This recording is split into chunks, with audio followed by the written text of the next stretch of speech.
Honored to be included here today in the celebration of an important milestone in your life, graduation from college. I express my appreciation to the distinguished president of Edinburgh State, Dr. Chester T. McInerney, for inviting me, and I express my appreciation to your relatives and the others who have made it possible for you to attend this college and to become a member of this graduating class.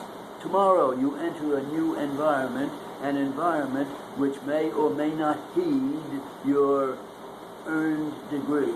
But those who already inhabit that environment you now approach, our total society, will never cease asking, are you educated?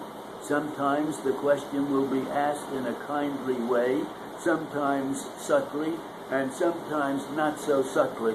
It will be asked by prospective employers, and if you decide to become employed, it will be asked by your employer many times and in many ways. It will be asked by friends and associates, by strangers, and by mere acquaintances. Sometimes you may even ask yourself some other questions. What does it mean to become educated? Or, how do I know that I have become educated? Let's examine that last one. In conversation, a wise man once said to me, education is a process, not a destination. Education is the process of moving from cocksure ignorance to thoughtful uncertainty.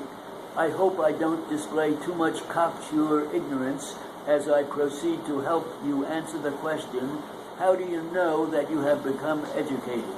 I am going to put 10 questions to you and to myself. Our individual tally of yes answers should at least help us to determine how far we have already moved away from ignorance. 1. Do you have a saleable, specialized skill you can use to earn a good living?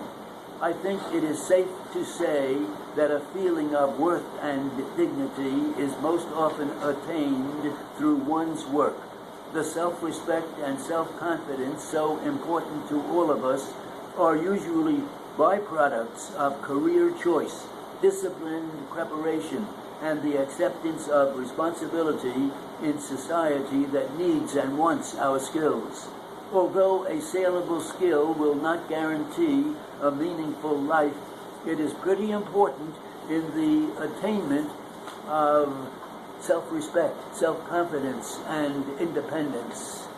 Now, many educators would quarrel with including a saleable skill in any list of requirements for becoming a truly educated person. Many might grudgingly permit a saleable skill to be listed, but they would quarrel with putting it first. But if we define a saleable skill broadly to include all useful work, from that of the skilled craftsman to a very high order of service in one of our time-honored professions, the concept, I believe, will be more acceptable. In my view, many young people take an unnecessarily circuitous and hazardous route to adulthood simply because they lack a strong commitment to this primary requisite. So I say the first test of a self-educated man or woman is to be prepared to do useful and rewarding work. We all need meaningful work to do each day. Whether we are poor or wealthy, beyond the need for any further income, we must have work to find fulfillment in life. 2. Have you learned how to learn? An educated person must keep on learning, must renew the basic storehouse of knowledge and keep up with the times.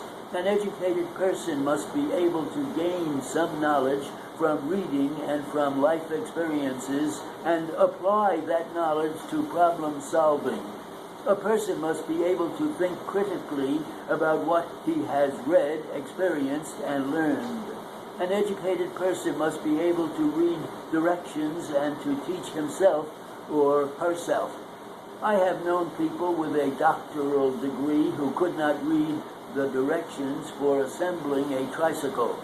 they could not teach themselves how to solve a very simple problem. My second test of an educated man or woman, then, is that each must be self-teachable, must have learned how to learn. 3, do you have a thirst for knowledge and a hunger for learning? It is one thing to know how to learn, another to have developed intellectual curiosity, a restlessness to know and to keep knowing. Do you read for the sake of knowing? Is the unfolding drama of each week's events in our nation and the world attracting your constant attention? Do newspapers, news magazines, new ideas and reports in your field stimulate your thinking? Do you like the question, what's new?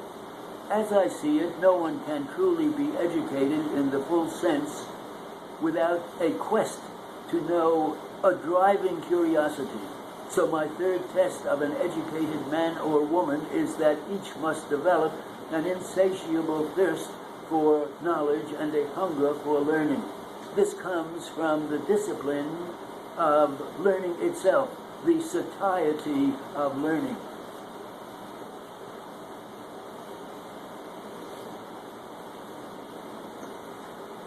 Okay.